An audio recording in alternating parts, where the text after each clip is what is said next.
నమస్కారం సుధీర్ సార్. నమస్కారం అండి. ప్రతి స్టూడెంట్ ఒక స్టేజ్‌లో కాంపిటీటివ్ ఎగ్జామ్ ప్రిపేర్ అయ్యేటప్పుడు కాన్ఫిడెన్స్ అనేది తగ్గుతూ వస్తూ ఉంటుందండి. అంటే ఒకరోజు బాగుంటుంది. ఇంకొక రోజు కొంచెం ఆ మోటివేషన్ ఏదో తగ్గుతూ వస్తూ ఉంటుంది. తర్వాత మళ్ళీ గుర్తొచ్చినప్పుడు సరే అని చెప్పేసి స్టార్ట్ చేస్తూ ఉంటారు. అంటే ఈ అప్ అండ్ డౌన్ ఫ్లక్చుయేషన్స్ లేకుండా ఉండాలి అని అంటే ఎలా? మైండ్ సెట్‌ని ఎంత స్ట్రాంగ్‌గా పెట్టుకోవాలంటారు? మోటివేషన్ తగ్గటము హ్మ్. అనే కేసు ఎప్పుడు అరైజ్ అవుతది అనంటే, ఫస్ట్ మీ గోల్ మీద క్లారిటీ లేకపోవటం. హ్మ్. ఫర్ ఎగ్జాంపుల్ గోల్ మీద క్లారిటీ ఉంది. బట్ దాన్ని రీచ్ అవ్వటానికి అన్‌ప్లాన్డ్ ప్రాక్టీసెస్ చేయటం. హ్మ్. ఒక స్ట్రాటజీ లేకపోవటం. మనం రీచ్ అవ్వాల్సిన వేని కరెక్ట్‌గా పట్టుకోకుండా హ్మ్. రాంగ్ వేస్‌లో మనం ప్రాక్టీసెస్ చేస్తూ ఉంటే, దాని నుంచి వచ్చే రిజల్ట్ మన గోలు 2 మిస్ మ్యాచ్ అవుతాయి. హ్మ్. సో, ఫ్రస్ట్రేషన్ వస్తది లోపల. వాళ్ళు ఒక ప్లానింగ్ వేసుకున్నారు. ఒక షెడ్యూల్ ప్రకారం చేశారు. కానీ 100 మార్కులకి 40 మార్కులే వస్తున్నాయి. They have vision. Hmm. They have clarity on their goal. But ఈ ప్రాక్టీసెస్ తోటి, ఈ 40 మార్కులతోటి మనం ఎగ్జామ్‌కి రీచ్ అవుతామా అనే క్వెషన్ ఆబ్వియస్‌గా వచ్చేస్తది. వచ్చినప్పుడు నో. హ్మ్.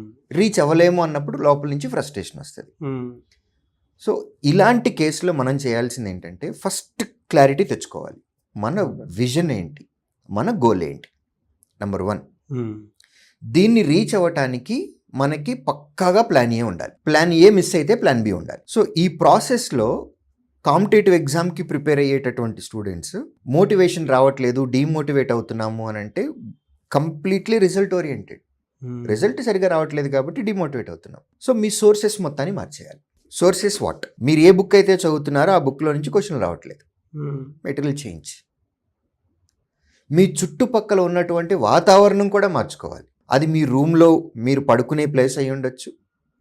లైబ్రరీ రూమ్‌లో మీరు చదివేటటువంటి ప్లేస్ అయి ఉండొచ్చు. అది ఒక ఆబ్జెక్ట్ కూడా అయి ఉండొచ్చు. లేదా పర్సన్స్ కూడా అయి ఉండొచ్చు. ఓకే. చుట్టుపక్కల ఉన్న వాతావరణం పాజిటివ్ ఎన్విరాన్మెంట్ ఉంది. మీతో పాటు ఒక నలుగురు ఫ్రెండ్స్ ఉన్నారు. మీరు ఎప్పుడైనా సరే కొంచెం డీవియేట్ అవుతున్నారు అని అనుకున్నప్పుడు వెంటనే మీ భుజం తట్టి, నువ్వు రాంగ్ డైరెక్షన్‌లో వెళ్తున్నావు. అది కాదు, ఇలా వెళ్ళాలి. ఈ బుక్ చదువు. ఇందులోంచి బాగొస్తున్నాయి. ఈ కంటెంట్ బావుంది. ఇది చదువు. నువ్వు ఎక్కువసేపు చదువుతున్నావు. కానీ ఎక్కువ ప్రాక్టీస్ చేయాలి అని చెప్పే ఫ్రెండ్ కూడా ఇంపార్టెంట్. రోజుకి 8 గంటలు చదువుతున్నావు నువ్వు. కానీ 4 గంటలు ప్రాక్టీస్ చేయాలి. 4 గంటలు చదవాలి. సో, నువ్వు తప్పు డైరెక్షన్‌లో వెళ్తున్నావు అనేటటువంటి చెప్పే ఒక ఫ్రెండ్ అవ్వచ్చు, ఒక మెంటర్ అవ్వచ్చు, ఒక టీచర్ అవ్వచ్చు. సో, డీమోటివేషన్ అవ్వటానికి రీజన్స్ మన ఫెయిల్యూర్. మనం చేయాలి అని అనుకున్నది మనం చేయలేకపోతున్నాం. సో, మైండ్ ఆ నెగటివిటీని యాక్సెప్ట్ చేయట్లేదు. దాన్ని పాజిటివిటీలోకి కన్వర్ట్ చేసుకోవటానికి మనం చదివే మెటీరియల్ దగ్గర నుంచి, మనం రోజు మాట్లాడే మనుషుల దగ్గర నుంచి, మన ఫ్రెండ్ సర్కిల్ దగ్గర నుంచి, మన స్ట్రాటజీ కూడా. స్ట్రాటజీ అంటే డేలో మనం ఎప్పుడు లెగుస్తున్నాము, ఎప్పుడు ఎండ్ అవుతున్నాం. ఫర్ ఎగ్జాంపుల్ డైలీ నేను ఒక 8 అవర్స్ స్లీప్ నాకు రెగ్యులర్‌గా అలవాటైపోయింది. గత 15 సంవత్సరాలుగా. ఆల్ ఆఫ్ సడెన్ లాస్ట్ 1 మంత్‌లో నేను ఆ 8 అవర్స్ స్లీప్‌ని కాస్త 6 అవర్స్‌కి కుదించాను. టైం కూడా నా బాడీ యాక్సెప్ట్ చేయనటువంటి టైంలో పెట్టాను. సో, రెసిస్ట్ చేసుకుంటది బాడీ.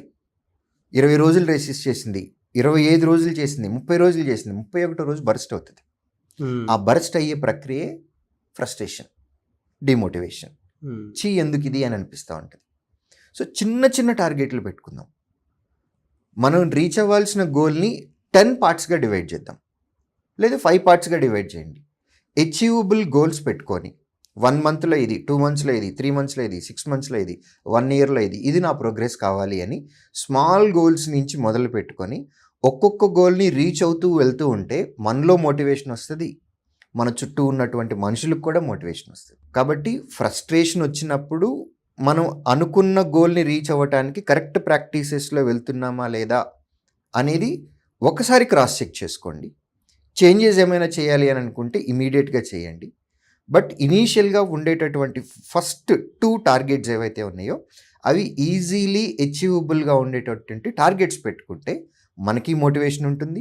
మనతో పాటు గ్రూప్ స్టడీస్ చేస్తున్నటువంటి మన ఫ్రెండ్ సర్కిల్ ఎవరైతే ఉంటారో వాళ్ళు కూడా పాజిటివిటీ తోటి ఒక 2 మంత్స్ ట్రావెల్ చేస్తాం. వన్స్ 2 మంత్స్ ఒక ట్రావెల్ చేసాము అనంటే ఒక మంచి బాండింగ్ వచ్చేస్తది. గ్రూప్ స్టడీస్ తోటి మంచి అడ్వాంటేజ్ ఉంటుంది. సింగిల్గా చదివేదానికంటే నలుగురుగా గ్రూప్గా ఫామ్ అవ్వండి. ఒక్కొక్కళ్ళు ఒక్కొక్క సబ్జెక్ట్ తీసుకోండి. 4 సబ్జెక్టుల మీద ఒకళ్ళకొకళ్ళు హెల్ప్ చేసుకుంటూ ఉండండి. ఒకే నోటిఫికేషన్లో ఒకేసారి 4కి ఉద్యోగాలు వస్తాయి.